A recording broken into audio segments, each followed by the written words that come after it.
Welcome to Hope is Here. My name is Greg Horn, and I want to ask you today, is Jesus enough? Is Jesus enough? I think we all, if we're honest at times, kind of doubt that. And yet, if you're like me, there's been a few times in your life where you realize that when Jesus is all you've got, Jesus is all you need. We're going to wrap up this powerful series that we've done the past 6 weeks on fan or follower. Fan or follower. We've been kind of just saying, as a matter of fact, since we started this back in late April, that Jesus isn't looking for enthusiastic admirers. He's looking for completed followers. The first Monday we started looking at this, we looked at the DTR, defining the relationship, defining our relationship with Jesus. Because, the fact is, many people decide to follow Jesus, but they never truly commit to him. And so really they're kind of just still a fan. We've been asking during this series over the past 6 weeks to just take a deep look within and ask the question, am I all in? Am I all in? Then the second week we looked at the open invitation. In Luke chapter 14, Jesus shared the story of the great banquet. And we looked at that story as Jesus shared it, like what excuses do we make today to not be a follower of Jesus? And then we said, the fact of the matter is Jesus shared that powerful story in Luke 14 that God invites anyone and everyone to be a follower of his, to be a follower of Jesus, to be in relationship with God. That's why Jesus came. And the fact of the matter is, though, we all have to make a decision about that open invitation from God and whether we want to have a personal relationship with Jesus. Jesus said, I am the way, the truth, and the life. No one comes to the Father except through me. So either he was the Son of God or he was a lunatic, okay? The good news is we all get a choice to make about that open invitation. Yet the fact of the matter is there's an urgency and a finality with this open invitation. So just was wanting to, have us all take a deep look within and say, hey, am I all in? And make sure that you know where you're going when you take your last breath. But it's so much more than that. And that's why the third week we looked at choosing intimacy. And that, being a follower is much more than just being a Christian and a religion, okay? It's about a relationship. That's why Jesus came, so you can have a personal relationship. We talked about, there's a difference in knowing God and knowing about him and knowing him intimately through Jesus. Psalm 139, David he's described as a man after God's own heart. And if you haven't read Psalm 139 for a while, or maybe you've never read it, I really, really encourage you to take a couple minutes and read that and just say the simple prayer before you read it. Just say, God, I want to know you like David did.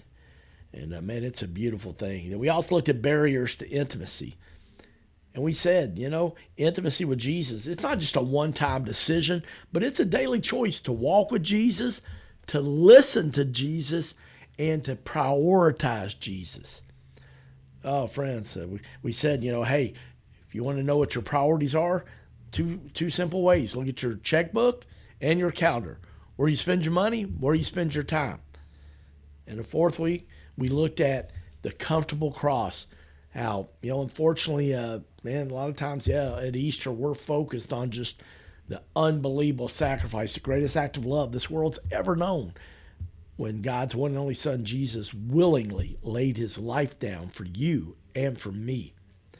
But as time goes on, we kind of forget about that. Then Christmas comes around and we're all about the precious baby Jesus and Emmanuel, God is with us. And that is wonderful. But I think we really forget, and the cross just becomes a little too comfortable, and we forget the significance. And we're going to be looking at Luke chapter 9, verse 23 here in a second, which is the foundational verse for the series we've done over the past 6 Mondays and Tuesdays.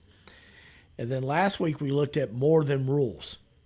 We took a look at the 10 Commandments and the importance of following God's truth, but making sure that we follow the truth and we share the truth in love, as it talks about in the Bible. And Billy Graham said, you know, when our faith becomes nothing more than a series of rules or regulations, joy flees and our love for Christ grows old. So, man, I want to encourage you, if you missed any of these programs, go to our website, hopeisheretoday.org, hopeisheretoday.org, and you can find that and over 1,000 programs that we've been blessed to do over the past 7 years. We also have a YouTube channel. It's simply Hope is Here, and my name, Greg Horn, and most of our programs are on there. We had a few technical difficulties back in late May, and so there are some programs that aren't on there, but a majority of them are. But the foundation, 2 Bible verses we've been just focusing on as the foundation for this series. It's Luke chapter 9, verse 23. It says, then Jesus said to them all, if any of you wants to be my follower, you must give up your own way.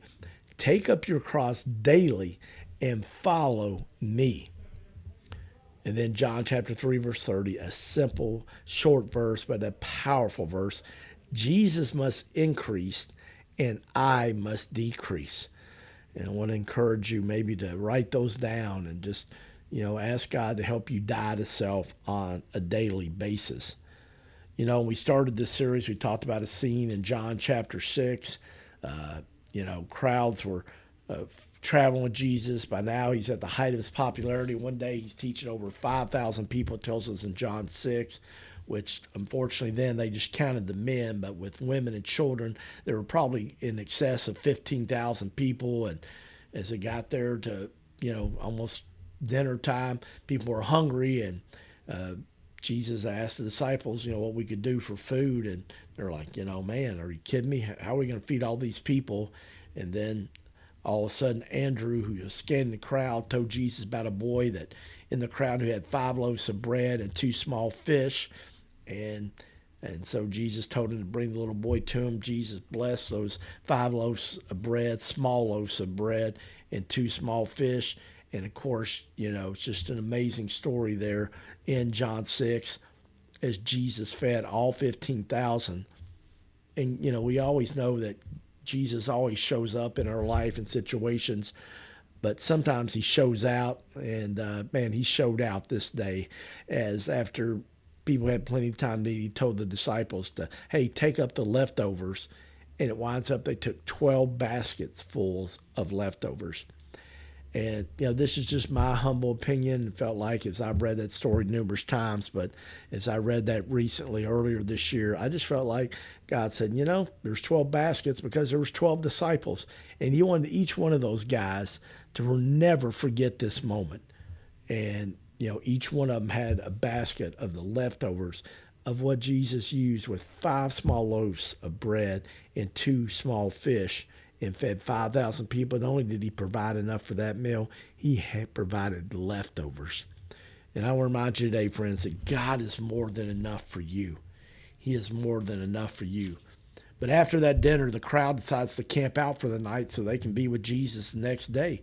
Because, hey, they're committed fans. But the next morning, the crowd wakes up and they're hungry again, and they're ready for a little breakfast. They look around for Jesus, who's actually their meal ticket, but he's nowhere to be found. Eventually, they figure out that Jesus and his disciples had crossed over to the other side of the lake. And instead of going home, they make the trip to the other side of the lake to be with Jesus. The crowd seems to, this time, have no higher priority than to be with Jesus. So you know what? Maybe these people are more than fans after all. But by the time they catch up to Jesus, man, they're starving. They're hungry. They missed the chance to order breakfast, and they're ready to find out what's on the lunch menu. But Jesus decided to shut down the all-you-can-eat buffet. He's not handing out any more free samples. In John chapter 6, verses 26 and 27, it says, I tell you the truth, you're looking for me, not because you saw miraculous signs, but because you ate the loaves and you had your fill. Jesus there, it seems to me like he's speaking a little truth and love from Jesus, like we talked about last week. So many times we speak the truth, but not in love. And yet Jesus spoke it, but he spoke it in love to them. And, Jesus was actually having the old DTR to find the relationship with the crowd. And he knows deep down inside these people are not going out to the trouble and sacrifice because they're following him, but they're following the food. I mean, how would they respond when Jesus closes the drive-through window? In verse 35 in John chapter 6, Jesus offers himself, but the question is, would that be enough for these people? Jesus declared in John 6, verse 35, I am the bread and the life. He who comes to me will never go hungry, and he who believes in me will never be thirsty. You know, I love Matthew chapter 11, verse 28, verses 30, because here's what I know, friends. All of our souls are hungry and thirsty. And maybe that's where you're at today. I want to ask you, is your soul, is your heart, your mind, are you hungry? Are you thirsty today? Just say, man, I just need some hope. I need some peace. Man, I just need God's love. I need to be loved. I love how Jesus describes what he can fulfill in our lives in Matthew chapter 11, verses 28 through 30. I really like the Message version of this 3 verses in Matthew 11.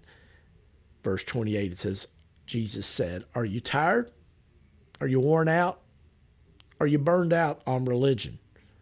Come to me, Jesus said. Get away with me and you'll recover your life. I'll show you how to take a real test.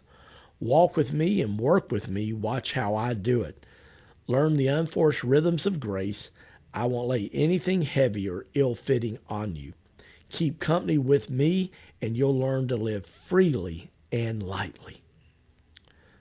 Friends, man, that's just so powerful that Jesus just says, hey, I want to help you learn how to live an unforced rhythm of grace. And just doing life with Jesus, friends, it's so much better. It's so much more than those rules we talked about last week. But, you know, in our time remaining, I want to look at 4 facts that followers of Jesus can know and that Jesus is enough. And the first one is when Jesus is the only thing on the menu, you find out if he's the only one you were really actually hungry for. I'll say that again. When Jesus is the only thing on the menu, you find out if Jesus is the only one that you are really hungry for. I mean, let's be honest, when you find out there are no other options, that's when you find out that Jesus is actually enough. I remember there was a song by Passion, Chris Tomlin, I think might have had the lead on it, but it was called More Than Enough, and that Jesus, all of you, is more than enough for all of me. And, you know, I love that as I've just seen people all throughout my life who have found out when that happens. I've shared my own story of the flood, bankruptcy, and divorce in 2001 and how it brought me to my knees, but how I found out that Jesus was more than enough. I'll protect this guy's name, but we'll just call him Steve. I had a guy recently that, you know, was just doing life, married. He had 2 wonderful kids at home. He had a good job. And then one day he came home and his wife said, after almost 20 years of marriage, I don't love you anymore and I want a divorce. And he said, well, what's going on? She said, well, I'm leaving for somebody else. And he's like, well, who is it? And it actually was with another woman that his wife is leaving for. She not only left him, but she also left the 2 children behind also. And, you know, friends, it broke his heart. But you know what? He winded up surrendering his life. He said, I've just been a fan. I want to be a follower. And he was baptized on Easter Sunday this year. I had the honor of doing that.